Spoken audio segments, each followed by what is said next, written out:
Assalamualaikum warahmatullahi wabarakatuh.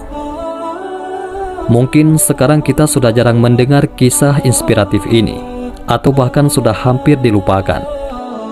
Ini adalah kisah tentang bagaimana keteguhan dan keyakinannya menjadikan seorang perempuan mulia di sisi Allah Subhanahu wa Ta'ala.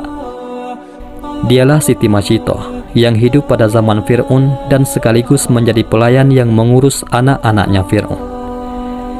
Kisah Siti Mashiitoh ini diriwayatkan dalam hadis Ibnu Abbas radhiyallahu anhu. Ketika Rasulullah SAW berisra Mi'raj, beliau mencium aroma sangat harum. Penasaran, Nabi Muhammad SAW bertanya kepada malaikat Jibril, "Harum apakah itu wahai Jibril?" Malaikat Jibril menjawab, "Itu adalah wangi dari kuburan seorang perempuan solehah bernama Siti Mashiitoh dan anak-anaknya." Siti Mashiitoh ini digambarkan sebagai sosok yang memegang teguh kebenaran dan keimanan kepada Allah Subhanahu wa Ta'ala. Kala itu, beliau menjadi pelayan dari Siti Asiyah, yaitu istri dari Fir'aun. Siti Mashiitoh bertugas mengurus anak Fir'aun. Seorang lagi yang dekat dengan Siti Mashiitoh bernama Hazakil. Ia adalah pembuat peti, tempat Nabi Musa Belita ditaruh untuk kemudian dihanyutkan di sungai, dan kemudian Hazakil menjadi suaminya. Siti Mashiitoh dan suaminya ini sudah beriman pada Nabi Musa, namun mereka menyembunyikan dari Fir'aun. Namun suatu ketika, Mashiitoh menemukan suaminya telah meninggal dengan cara mengenaskan, yang ternyata dibunuh oleh Fir'aun karena ketahuan sebagai pengikut Nabi Musa alaihissalam. Siti Mashiitoh sangat sedih melihat kondisi suaminya, namun beliau bersabar dan berserah diri kepada Allah. Beliau berkeluh kesah ke istri Fir'aun, yaitu Siti Asiyah. Sang istri raja ini pun memberikan nasihat agar Mashiitoh dan anak-anaknya sabar. Namun, beliau bisa membaca isyarat dari Siti Mashiitoh yang beriman kepada Allah. Di akhir nasihatnya, Asiyah mengatakan bahwa selama ini dia juga beriman kepada Allah, tapi menyembunyikan di hadapan suaminya. Sepeninggalan suaminya, seperti biasa, Mashiitoh menjalankan tugasnya sebagai perias putri Fir'aun. Ada kisah sepele, tapi berdampak besar. Gara-gara sisir yang terjatuh, akhirnya terungkap jati diri Mashiitoh. Saat itu Mashiitoh sedang menyisir rambut anak Fir'aun. Tiba-tiba sisir dalam genggamannya terjatuh. Ketika mengambil lagi sisir tersebut, bibirnya refleks mengucap Bismillah.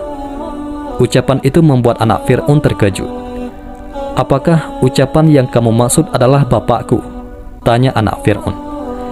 Siti Mashiitoh dengan jujur mengatakan bahwa maksud kata itu ialah Tuhan sesungguhnya, bukan ditujukan untuk Fir'aun, yaitu Rabbku, juga Rabb ayahmu, yaitu Allah, karena tiada Tuhan selain Allah, kata Siti Mashiitoh. Jawaban itu membuat anak Fir'aun tersinggung.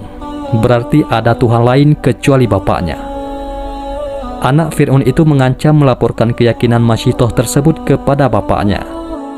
Namun Mashiitoh tak gentar, karena ia yakin Allah adalah Tuhan yang sebenarnya, bukan Fir'aun.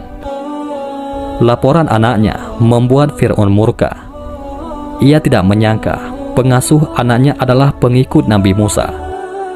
Mashiitoh dipanggil, lalu ditanya oleh Fir'aun, "Apakah benar apa yang disampaikan anakku? Siapakah Tuhan yang engkau sembah selama ini?" Mashiitoh tidak mengelak tuduhan itu. Dengan tegas ia mengatakan, "Betul bahwa tiada Tuhan selain Allah yang sesungguhnya menguasai alam dan isinya." Jawaban itu membuat Fir'aun semakin marah. Dia memerintahkan para pengawal menyiapkan minyak mendidih di dalam tembaga besar. Wadah panas itu menggodok Mashiitoh beserta anak-anaknya. Pemandangan itu disaksikan masyarakat luas.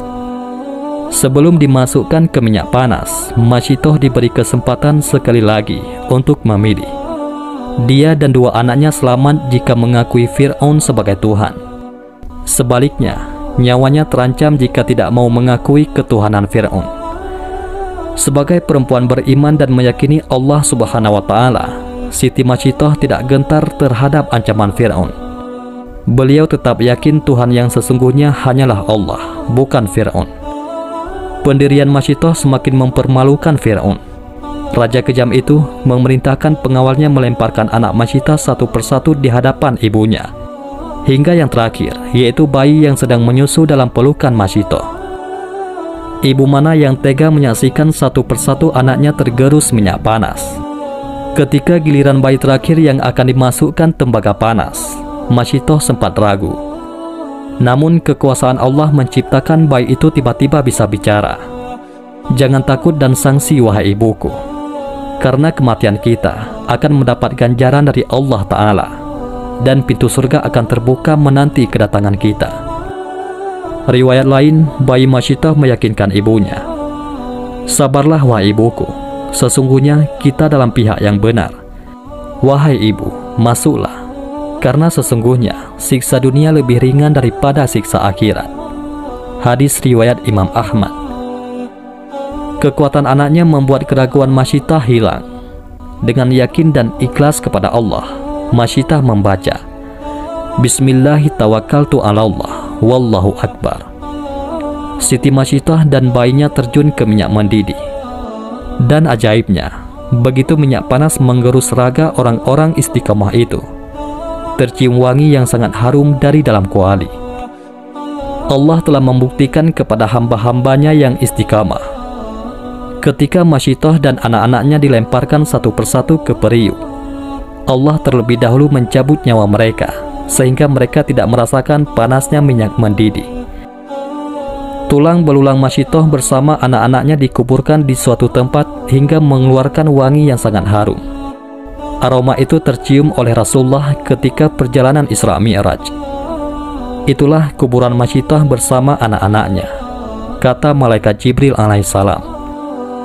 Demikianlah kisah seorang perempuan solehah bernama Siti Masyitah yang tetap teguh memegang keimanannya walaupun dihadapkan pada bahaya yang akan merenggut nyawanya dan keluarganya. Dan Allah Subhanahu wa Ta'ala pun memuliakannya. Wallahu a'lam bishawab. Mudah-mudahan ini semua bermanfaat. Assalamualaikum warahmatullahi wabarakatuh.